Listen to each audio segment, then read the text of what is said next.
Welcome back, guys. Thank you so much for joining me once again. My name is Coach Senawe Koni, and in today's session we're going on to part 2 of striker positioning. If you missed part 1, don't stress about it. I've got a link in the description below, so just have a look there, click on it, and you'll be caught up with all of us. What we're looking at here today is what the striker should be doing on the ball. Let's go!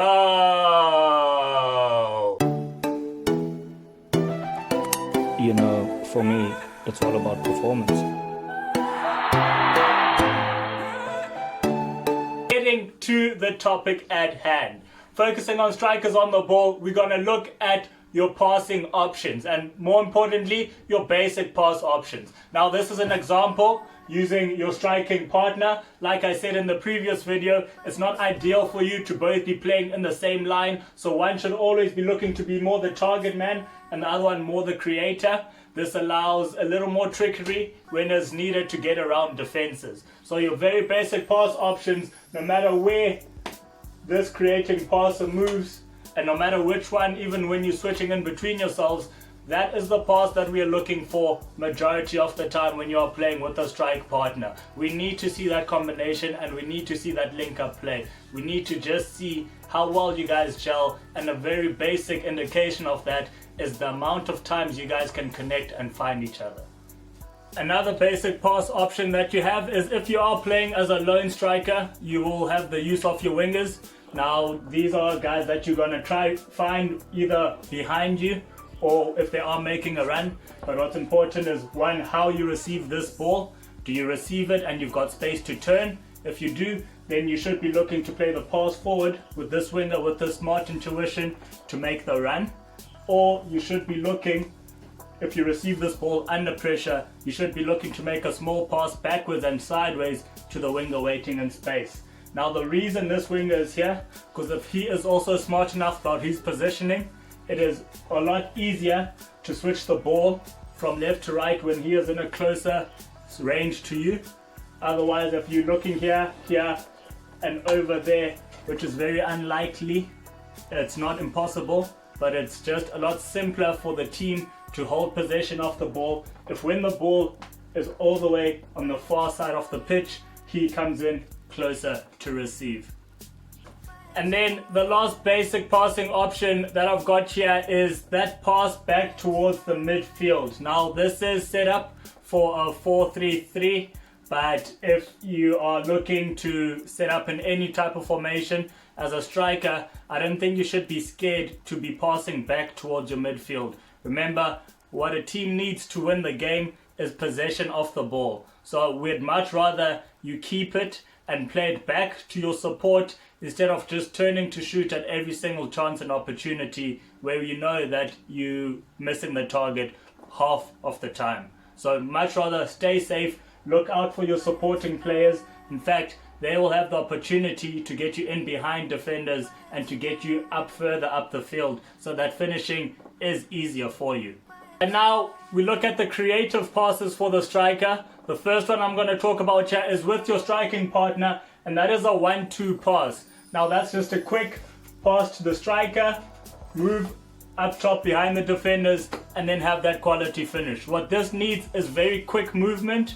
What this needs is very instinctive pass. And what this needs is for this striker here to attract defenders so that they can move off the line and open up space behind them slightly so that when this man comes running through, he's got less to do in terms of beating and bullying people off the ball, but simply he just needs to now finish into the space. And of course, this 1-2 pass can be executed if you are a lone striker, just using your wingers, making sure that you can read each other. Same thing, that you are aware to the space around you, you are aware to the movement of the defenders, and you are aware to just the precision that is required for this pass. So just a simple pass from the winger and a quick movement allows you to just open up your body to lay that pass off for them, and they can choose to collect the ball, carry in and shoot, collect the ball, carry in and cross it back into you, collect the ball and just take it to goals.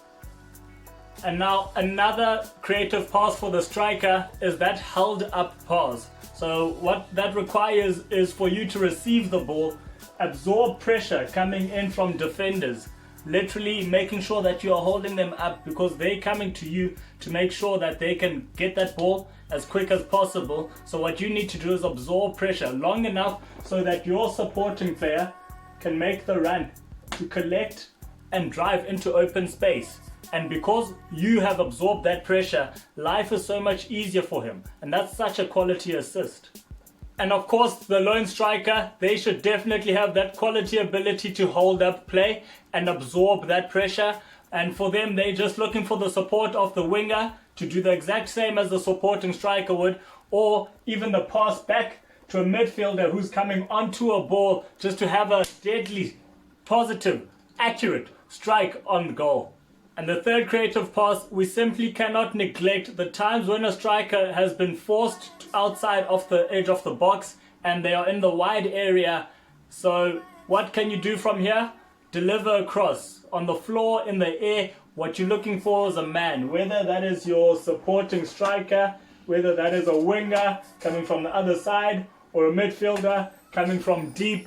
Just look to find a head, a foot, anyone who is wearing your team colors. That there for me is a nice creative pass, because what you've done is distracted the defenders from the person that they're used to defending in this area here. Now they've got to deal with new movement, new body, new finishing ability.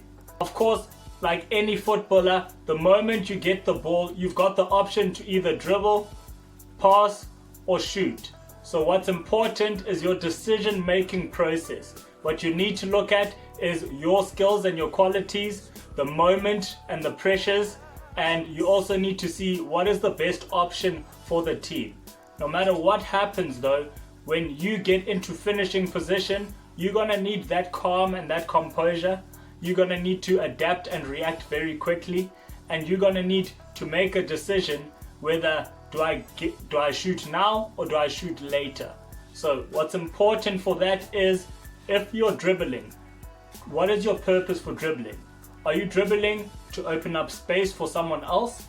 Are you dribbling to beat one defender and make a clinical pass? Or are you dribbling to take on defenders, get into the space behind them so that you've got room to finish? Secondly, if you're looking to shoot, where are you most clinical? Are you most clinical inside the box, just outside the box, inside the 6-yard area? Do your players know this? How does it relate to where the ball is at the moment and how fast the break is happening? You also need to look at the opportunity and how it presents itself. Sometimes you need to have a shot from distance.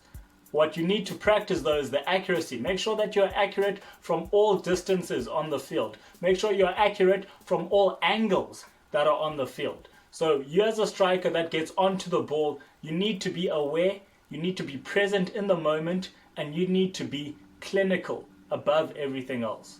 And once again, we have come to the end, guys. Thank you so much for joining me. If you enjoyed this video, you got some insight as to what you can do when you're up top and getting onto the ball, please hit that like button. For more videos to come, and make sure you're always catching me, hit subscribe.